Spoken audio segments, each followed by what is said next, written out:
Scene एक अस्पताल के दृश्य से शुरू होता है, जहां एक ग्लूकोज, एक हेल्थ मॉनिटर और टेबल पर एक फ्लावर पॉट दिखता है। बेड पर एक लड़का जिसका नाम सेन जांग है, ऑक्सीजन सपोर्ट पर बेहोश पड़ा हुआ है। तभी उसके बगल के फ्लावर पॉट से एक फूल की पंखुड़ी टूटकर उसके गाल पर गिरती है। अचानक उसकी आंख खुल जाती है। वो चौंकते हुए उठता है और कंफ्यूजन से सोचता है कि मैं कहां हूं, क्या मेरा पुनर्जन्म हुआ है। उसने आश्चर्य से अपने पैरों को चेक किया जो कि कटे हुए थे, और सोचता है वो किस टाइम लाइन में है। तभी रूम में एक लड़की जो कि सेन जांग की बहन है इंटर करती है। वह सेन जांग को होश में देखकर खुशी से पागल हो जाती है और दौड़कर उसे गले लगा लेती है। लड़की बोलती है कि भाई, मैं उस ड्राइवर को जिसने तुम्हारा एक्सीडेंट किया था, कुछ भी करके ढूंढ लूंगी और तुम्हारा बदला लूंगी, और तुम्हारे पैर के लिए जो भी पॉसिबल होगा करूंगी। यह सब देखकर सेन जांग 1 साल पहले हुए एक्सीडेंट के बारे में सोचने लगा, जिसने उससे उसके दोनों पैर छीन लिया था, और उन दोनों पैरों के इलाज पर फोकस करने की वजह से वह देश के सबसे यंग बिलियनियर से एक अपंग और लाचार बनकर रह गया था। वो ये सोच ही रहा था, तभी कमरे में एक लड़के की एंट्री हुई जिसका नाम टियान काय था। वो लड़का बोला कि ज्यादा चिंता मत करो, तुम्हारा भाई तुम्हारे लिए कुछ अच्छा खाने को लेकर आया है। टियान काय को देखकर सेन जांग को याद आता है, शाओ टियान काय मेरा सबसे वफादार भाई, जिसने मौका पाकर सन इंटरनेशनल ग्रुप को मुझसे छीन लिया और मेरे इलाज के बदले में मेरी बहन को खुद से शादी करने के लिए मजबूर किया, जिसने मेरे सामने मेरी बहन को जबरदस्ती किस किया और मुझे कुत्तों की तरह ट्रीट किया, और मैं उसका कुछ कर भी नहीं पाया। सेन को याद आता है कि यह सब होने के कुछ दिन बाद एक गेम लॉन्च हुआ था जिसका नाम डिवाइन पाथ इमर्ज था, जो कि कई देशों के द्वारा मिलकर डेवलप किया गया था, जिसमें 100% रियलिज्म था और जिसके अंदर जीते गए पैसों को रियल पैसों में बदला जा सकता था। इस गेम की एक और खासियत थी, इसके कैरेक्टर्स के फीचर्स और पावर रियलिटी को इफेक्ट करते थे। सेन सोच रहा था कि वह गेम मेरे लिए फिर से अपना सब कुछ पाने का सबसे अच्छा जरिया था, लेकिन उस समय मेरे पास उस पर खर्च करने को 1 भी रुपए नहीं थे। पैसे ना खर्च कर पाने की वजह से मैं अच्छे रिसोर्सेज का यूज नहीं कर सका और मीडियोक्रिटी में फंस गया। मैंने टियान काय से compete करने के चक्कर में अपना सब कुछ गवा दिया। उस कमीने ने पागलों की तरह वो सारे पैसे खर्च कर दिए जो कभी मेरे हुए करते थे, और गेम में सबसे बेस्ट रिसोर्सेज और फीचर्स को अडॉप्ट कर लिया, जिसने उसे बहुत पावरफुल बना दिया, जो कि मुझे होना चाहिए। लास्ट में जब सेन ने टियान काय को अपने घर पर बुलाकर टियान काय को अपने साथ एक बॉम्ब ब्लास्ट में उड़ाने की कोशिश की तो भी उसे कुछ नहीं हुआ, जबकि सेन मरने की हालत में पहुंच गया। टियान काय ने बताया कि गेम की डिवाइन पावर की वजह से वो बहुत ज्यादा ताकतवर बन गया था और ऐसे बॉम्ब ब्लास्ट से उसका बाल भी बाका नहीं हो सकता। सेन को मरता देखते हुए टियान काय उसे ये भी बताता है कि सेन के पेरेंट्स की डेथ और सेन के एक्सीडेंट भी टियान काय ने ही करवाया था, और अब सेन फैमिली के आखिरी खून को भी वही खत्म करेगा। ऐसा कहते हुए उसने सेन का सर अपने पैरों से कुचलकर उसे मार दिया, और जब सेन को होश आया तो उसने खुद को 1 साल के पहले के टाइम लाइन में पाया। सेन नहीं जानता था कि कैसे और क्यों वो टाइम में पीछे आ गया है, लेकिन उसे पता था कि यह बहुत रेयर अपॉर्चुनिटी है। मन में ये सोचते हुए कि इस बार मैं अपनी सिस्टर और अपने पेरेंट्स के मेहनत की कमाई की प्रोटेक्शन करूंगा और उस टियान काय को बर्बाद कर दूंगा, सेन ने अपनी सिस्टर से कहा, शांत हो जाओ, मैं ठीक हूं, और अगर तुमने रोना नहीं बंद किया तो मुझे तुम पर हंसी आ जाएगी।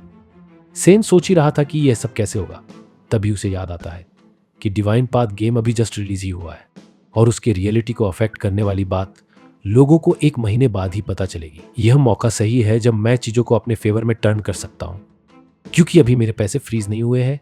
यही सबसे बेस्ट टाइम है मेरे एक्शन लेने का।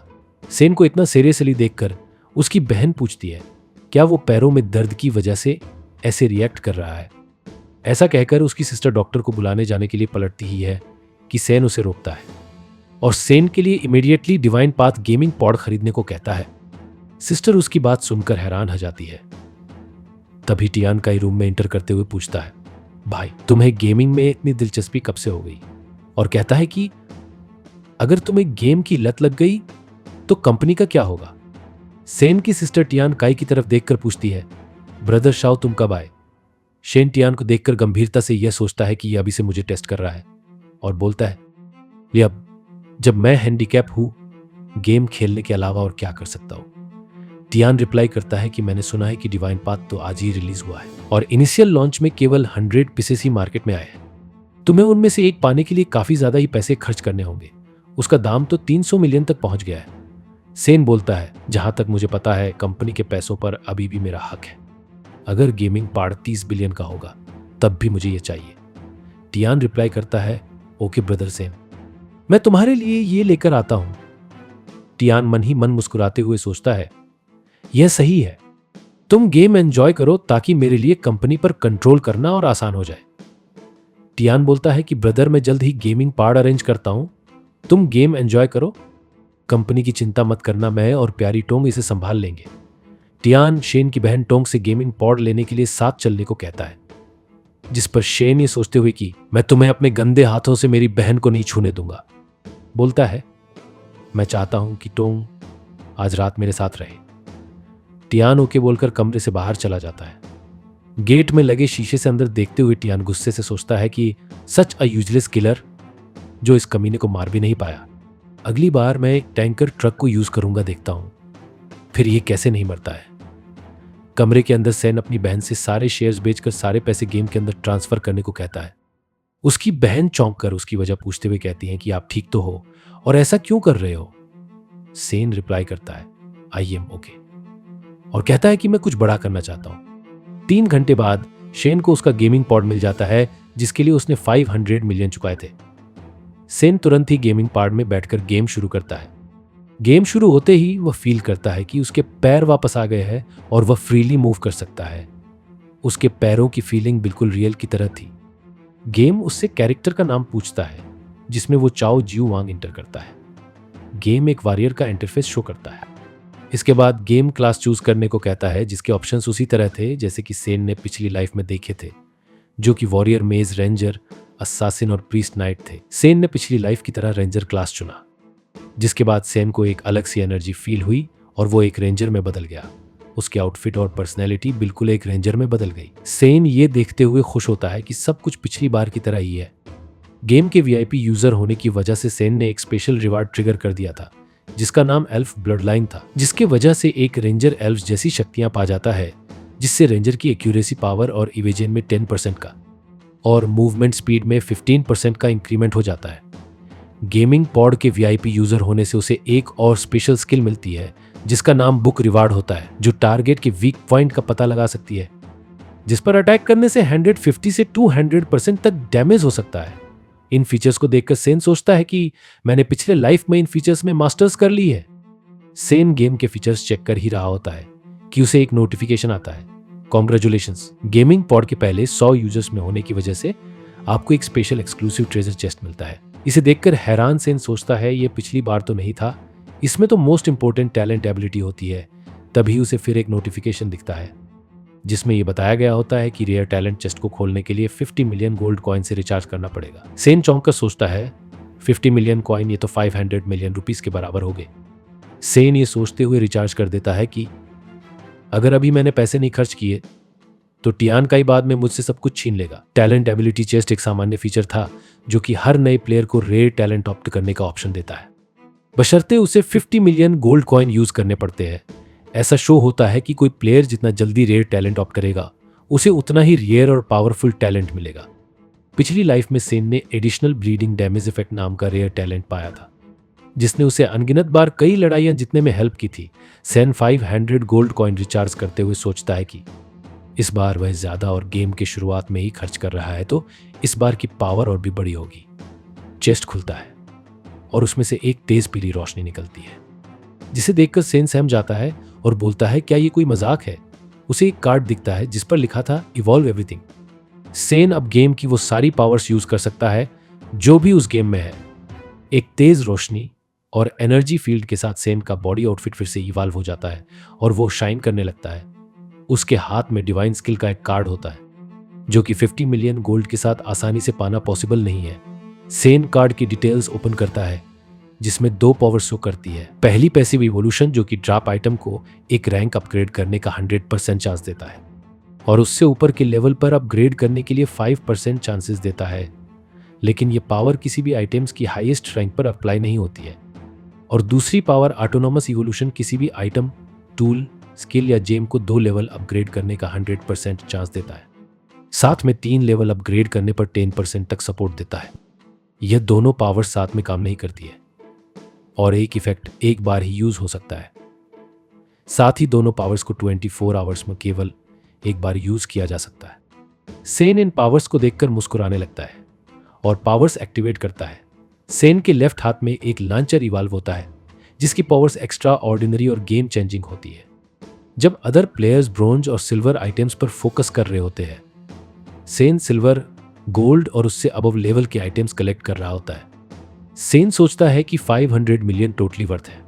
इस पावर से मैं बाकी सबको अपने पैरों के नीचे कुचल सकता हूं। सेन गेम में इंटर करके कैजुअली कुछ मॉन्स्टर को मारने और ड्रॉप्ड आइटम की स्किल्स को चेक करने के बारे में सोचता है, लेकिन फिर वह सोचकर रुक जाता है कि एक बार यूज करने के बाद पावर्स 24 आवर्स के लिए लॉक हो जाएंगे।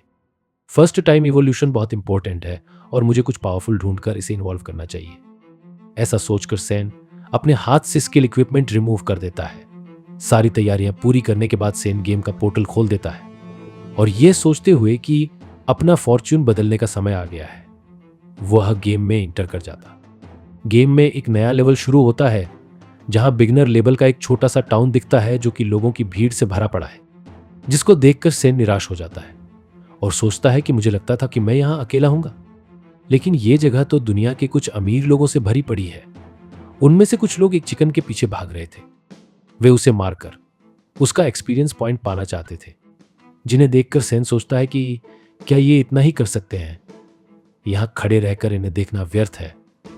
मुझे अपने गोल के लिए हर सेकंड सोचकर खर्च करना होगा। मेरे पास और भी जरूरी काम है, जैसे न्यूबी जोन के बॉस मॉन्स्टर को मारकर फर्स्ट रिवॉर्ड पाना। सेन के पीछे वे लोग चिकन को मारकर उसके एक्सपीरियंस मीट को पाने की खुशी मना रहे थे। सेन आगे बढ़ता है और वाइल्ड मॉन्स्टर एरिया में एंटर करता है। वह जानता है कि यह खतरनाक होगा, लेकिन लेवल अप करने के लिए जल्द से जल्द मॉन्स्टर को मारना जरूरी है। किसी बॉस मास्टर को पहली बार मारने से जो एक्स्ट्रा रिवॉर्ड्स मिलता है, वो मैं किसी और को लेने का मौका नहीं दे सकता। वह उसकी प्रिपरेशन करने लगता है और अपनी इन्वेंट्री ओपन करता है। न्यूबी लेवल पर उसे इन्वेंट्री में एक न्यूबी आर्मर और बो दिखता है, जिन्हें देखकर सेन सोचता है बिना इवोल्यूशन के ये औरों से अलग और पावरफुल नहीं हो सकता। साथ ही इवोल्यूशन एबिलिटी 24 आवर्स में केवल एक ही बार यूज हो सकती है। अगर मैं इसे यूज नहीं करता हूं तो यह वेस्ट चली जाएगी। मुझे कुछ और ढूंढना होगा जो पावरफुल इवॉल्व हो सके। सेन अपनी पावर को स्टोर कर अपने टैलेंट इक्विपमेंट को फिर से एक्टिवेट करता है और एल्फ ब्लड लाइन को इवॉल्व करता है, जिससे उसे एल्फ की पावर मिल जाती है। एक नोटिफिकेशन के थ्रू एल्फ किंग की पावर शो होती है, जिसमें उसका hit rate, critical strike rate, attack speed और इवेजन 50% और मूवमेंट स्पीड 100% बढ़ जाती है।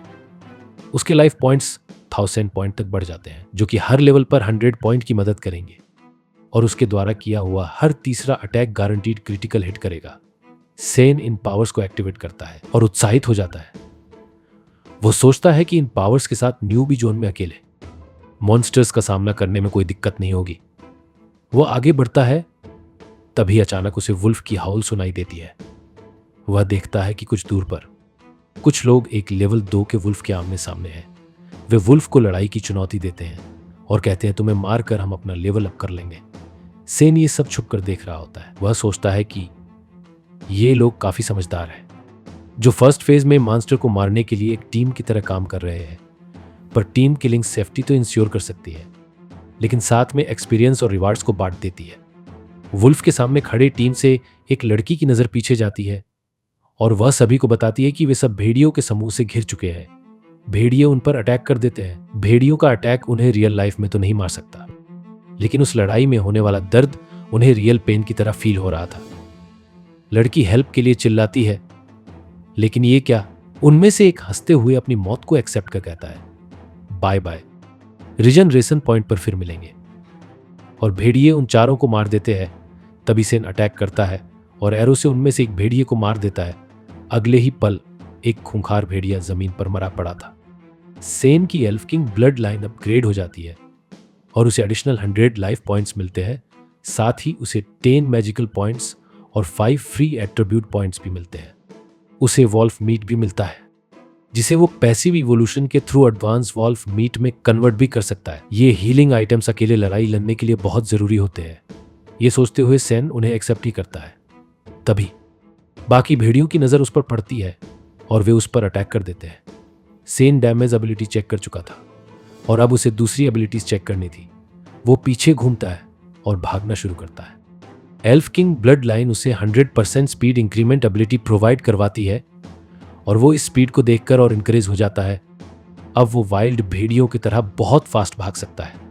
एक आर्चर के लिए स्पीड बहुत इंपॉर्टेंट है, जो कि डिवाइन टैलेंट के बिना हासिल कर पाना बहुत मुश्किल है। तुम मुझे नहीं पकड़ सकते, ये कहते हुए सेन एक खाई के पास पहुंचता है और छलांग लगाकर खाई की दूसरी तरफ चला जाता है। भेड़िए उसे दूर से देखकर गुर्रा रहे होते हैं और वो मस्ती से उन्हें देखता है जब उसे एक नोटिफिकेशन मिलता है कि वह बफेलो जोन में एंटर कर गया है, जो कि पिछले लेवल से एक लेवल हाई एरिया है। वीडियो को लाइक करें और चैनल को सब्सक्राइब करें।